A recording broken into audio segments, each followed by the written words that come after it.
Assalamualaikum warahmatullahi wabarakatuh. Perkenalkan, saya Gudeliva Mitra Jemastin dengan NIM 2019111400008. Pada kesempatan kali ini, saya akan mempresentasikan jurnal limnologi yang berjudul Dampak-dampak yang terjadi akibat kelimpahan plankton di sungai. Pertama-tama, saya patut bersyukur kepada Tuhan Yang Maha Kuasa karena sampai saat ini saya masih diberikan kesehatan jiwa dan raga.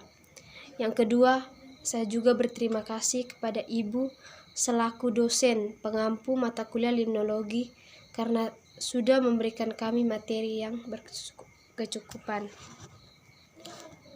Bagian yang pertama yaitu tentang pendahuluan. Sungai adalah perairan air tawar yang sumbernya berasal dari pegunungan yang mengalir dari hulu ke hilir. Sungai menjadi sarana pemanfaatan sumber daya alam bagi manusia untuk membantu kelangsungan hidup manusia yang memakai sungai sebagai kebutuhan akan airnya yang bermanfaat bagi masyarakat. Manfaat sungai bagi kehidupan manusia adalah sebagai sarana mata pencaharian bagi nelayan atau masyarakat yang gemar memancing ikan.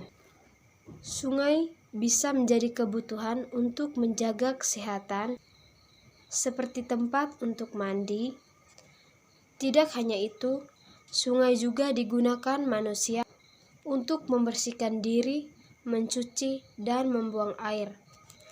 Sarana lain sungai juga sebagai wisata tergantung pemerintah kota setempat. Sungai dapat menjadi objek wisata karena didukung prasarana dan sarana yang memadai.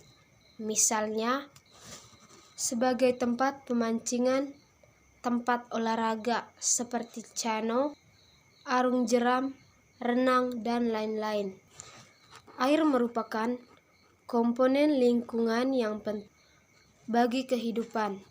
Namun demikian, air ada yang berdampak negatif apabila tidak tersedia kondisi yang benar, baik kualitas maupun kuantitasnya.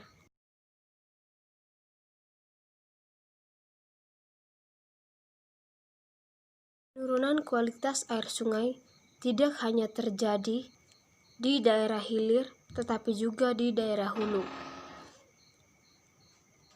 Ahli guna lahan hutan menjadi lahan pertanian dan pemukiman merupakan faktor utama penyebab terjadinya penurunan kualitas air sungai di daerah hulu. Pemantauan kualitas perairan dilakukan dengan menggunakan parameter fisika ataupun parameter kimia, tetapi akhir-akhir ini pemantauan dengan biota lebih diperhatikan. Hal ini disebabkan karena biota bersentuhan langsung dengan dalam kurun waktu yang lama. Sedangkan sifat-sifat fisik dan kimia cenderung menginformasikan keadaan perairan pada waktu pengukuran saja. Sungai juga sebagai tempat berkembang biak makhluk hidup lain seperti ikan, moluska, reptil, amfibi, mamalia, dan plankton, serta organisme lainnya. Plankton adalah organisme yang hidup atau mengambang di permukaan air atau di dalam air. Kemampuan gerakannya, kalaupun ada, sangat terbatas, hingga organisme tersebut selalu terbawa oleh arus. Secara umum, plankton dapat dikelompokkan menjadi dua, yaitu fitoplankton atau plankton tumbuhan dan plankton nabati, dan zooplankton atau plankton hewan. Fitoplankton dapat ditemukan di seluruh massa air, mulai dari permukaan perairan sampai dengan kedalaman dengan intensitas cahaya yang masih memungkinkan terjadinya fotosintesis. Sedangkan zooplankton dapat ditemukan hampir di seluruh daerah perairan karena zooplankton memiliki alat gerak. Plankton merupakan salah satu alat gerak yang memberikan informasi. Plankton merupakan salah satu biota yang memberikan informasi mengenai tingkat pencemaran suatu perairan. Adanya limbah di perairan dapat mengakibatkan perubahan struktur dan fungsi komunitas plankton akibat terjadinya toleransi dan kompetensi. Rosenbach dalam Suwondo dan Alpusari tahun 2004 menyebutkan bahwa beberapa organisme plankton bersifat toleransi dan mempunyai respon yang berbeda terhadap perubahan kualitas di perairan. Kelimpahan plankton, misalnya dari zooplankton, terjadi oleh cyanobacteria seperti Anabaena, Apanizomenon, Nodularia, Oscillatoria, dan Gliotrichia, dan Copepoda. Fitoplankton dapat terjadi pada famili atau Basilisariophyceae, Cyanophyceae, Chlorophyta, Dinophyceae, Chrysophyta, dan alga prokaryotik. Organisme tersebut memiliki peran sebagai produsen dan penghasil senyawa nitrogen di perairan. Beberapa cyanobacteria juga diketahui dapat memproduksi toksin atau racun. Selain menghasilkan toksin, cyanobacteria mampu menghasilkan senyawa lain untuk obat-obatan. Organisme tersebut bersifat kosmopolit, tidak hanya ditemukan di habitat akuatik, melainkan juga ditemukan di habitat terestrial.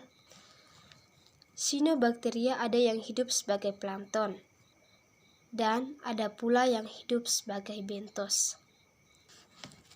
Spesies-spesies yang bersifat planktonid umumnya merupakan spesies-spesies yang menyebabkan terjadi ledakan populasi atau blooming akibat eutrofikasi atau pengayaan nutrisi. Eutrofikasi biasanya disebabkan oleh proses alamiah atau akibat pencemaran. Zooplankton lainnya yang memberikan peranan penting adalah dampak melimpahnya plankton di sungai adalah Copepoda. Copepoda merupakan metazoan yang melimpah yang memiliki peran penting dalam transfer karbon dari produsen ke daerah tropik yang lebih tinggi tingkat ekosistem pada sebagian besar perairan. Copepoda adalah konsumen utama bagi fitoplankton dan mangsa utama larva ikan dan juvenil yang menghubungkan pelagis dan jaring-jaring makanan. Copepoda digunakan sebagai spesies indikator untuk perairan dengan kualitas yang berbeda. Pada tempat yang kedua, kita akan membahas tentang pembahasan. Kelimpahan plankton dapat mengakibatkan meledaknya populasi suatu organisme plankton di suatu perairan sungai. Meledaknya populasi plankton ini dapat memberikan dampak negatif pada suatu perairan sungai karena adanya populasi plankton yang menimbulkan racun atau toksik pada sungai yang dapat mengganggu organisme di dalamnya serta manusia sebagai konsumen karena kebutuhan pribadi dan aktivitas tertentu. Di Taiwan mempunyai aliran sungai yang bernama Sungai Layang. Sungai Layang yang ditumbuhi banyak keragaman plankton, khususnya pada jenis Copepoda. Sungai Layang dibedakan 3 jenis perairan di muara Sungai Layang, yaitu perairan bagian mulut sungai, perairan di laut, dan perairan campuran. Jumlah curah hujan dalam drainase dan muara Sungai Layang dipengaruhi oleh pergeseran arus musiman. Walaupun menjadi sungai terbesar pasang surut di timur laut Taiwan, sistem hidrologi dan faktor biologisnya sangat sedikit. Misalnya, terdapat informasi tentang zooplankton Copepoda. Komunitas Copepoda dianalisis menggunakan Plymouth Routine in Multivariate Ecology Research atau PRIMER untuk mengurangi heteroscedicity. Diamati menggunakan data kelimpahan, kesamaan antara koefisien sampel dihitung menggunakan kesamaan Bray-Curtis. Koefisien kolerasi dihitung dengan menggunakan paket komputer. Untuk membandingkan spatial dan suhu musim permukaan, ANOVA Indeks Sander-Wiener atau keragaman indeks kemerataan juga digunakan dalam penelitian jurnal ini. Suhu permukaan yang tinggi pada tahun kedua 2004 sampai 2005 menunjukkan CHL lebih rendah yaitu 0,84 kurang lebih 0,25 mg per liter. Temperaturnya 19,4 kurang lebih 4,45 derajat Celcius. Nilai dari stasiun hilir 2,35 kurang lebih 1,90 mg per liter untuk CHL dan 25,5 kurang lebih 4,11 derajat Celcius. Genera total kelimpahan Copepoda adalah 28 spesies dan 21 marga yang teridentifikasi di bagian sungai, muara, laut, bagian Sungai Layang. Poecilostomatidae tercatat di muara dan di stasiun Bright. Apocypselos borneoensis tercatat paling tertinggi 6,67%. Faktor-faktor yang mempengaruhi kelimpahan di Sungai Layang adalah dipengaruhi oleh turbulensi dan umumnya menunjukkan biomasa rendah.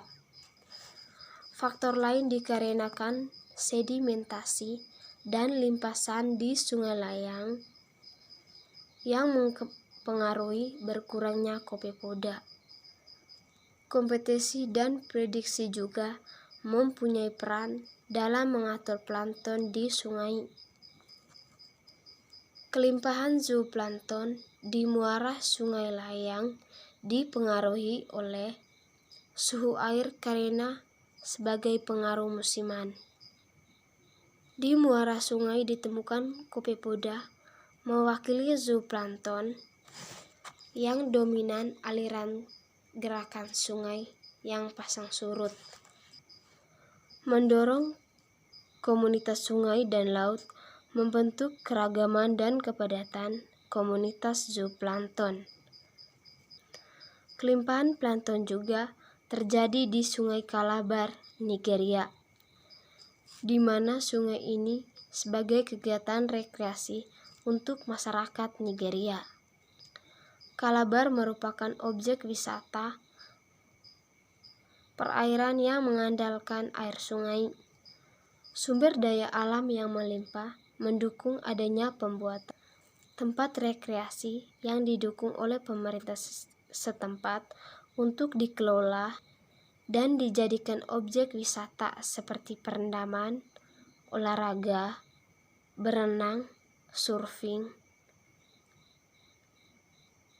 kanono, olahraga yaitu memancing, jalan-jalan, tempat mengamati burung, dan tempat piknik. 20 juta perahu digunakan untuk mendukung dan diproyeksikan untuk tahun 2000 sekitar 80 juta orang Amerika berpartisipasi untuk bersenang-senang di tempat ini. Tingginya kebutuhan dasar tempat rekreasi ini, maka banyak peneliti meneliti kualitas air di tempat ini dengan parameter mikrobiologi dan mengamati kualitas air yang dipengaruhi oleh zooplankton maupun fitoplankton. Hal ini juga bermanfaat untuk mengontrol dan meminimalkan efek kesehatan masyarakat yang dapat merugikan kesehatan masyarakat sebagai pemakai fasilitas ini. Bakteri yang menimbulkan efek tidak baik seperti Escherichia coli, feces, Streptococcus, coliform tahan panas, dan Klebsiella.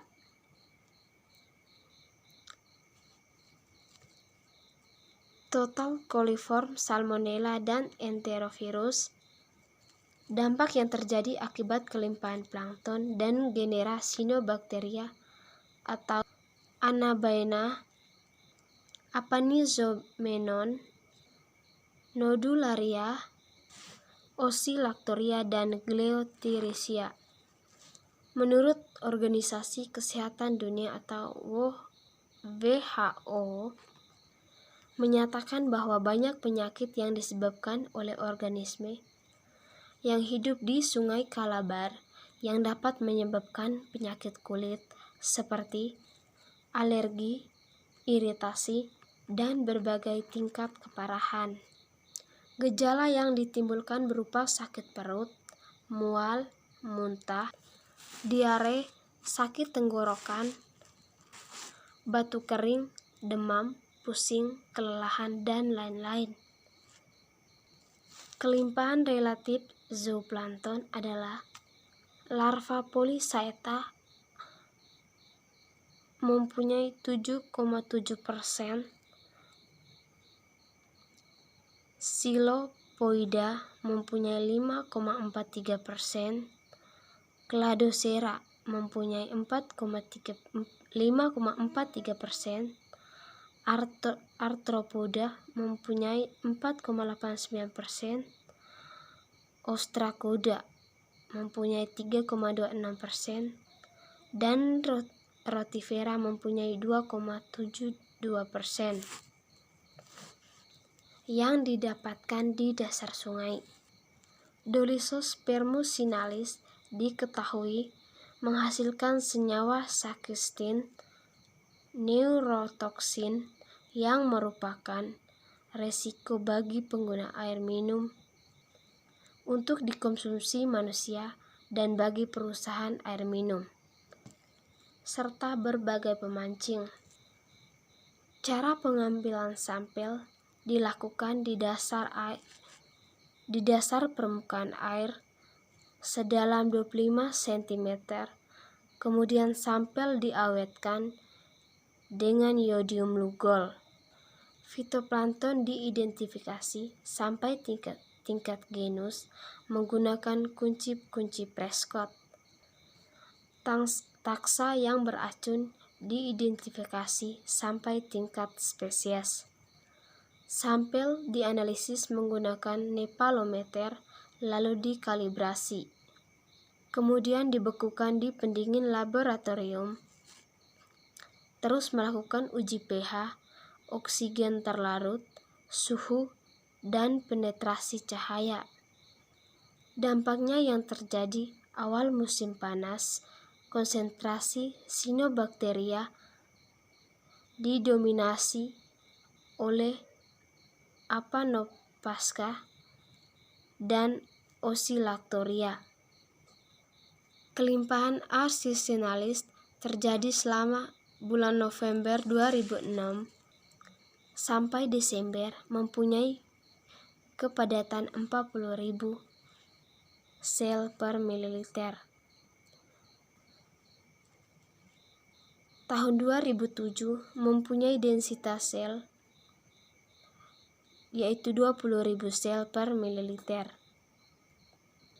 Meningkatnya debit air sungai menjadi tanda meningkatnya A. circinalis. Faktor-faktor yang mempengaruhi ini adalah akibat debit air yang bertambah, fosfor, anorganik seperti nitrogen. Hasil yang dicapai adalah pertumbuhan Cyanobacteria di sungai layang dapat dikurangi dengan cara aliran arus sungai, diatur kecepatan dan debit air sungai. Musim panas juga mempengaruhi perkembangan blooming A. circinalis. Nutrisi yang melimpahnya mengakibatkan pertumbuhan plankton yang melimpah.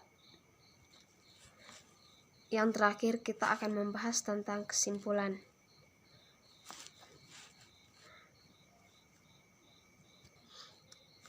Dampak akibat menolaknya populasi plankton dapat menyebabkan munculnya racun atau toksin pada sungai yang mengganggu organisme di dalamnya, serta manusia sebagai konsumen karena kebutuhan pribadi atau aktivitas tertentu.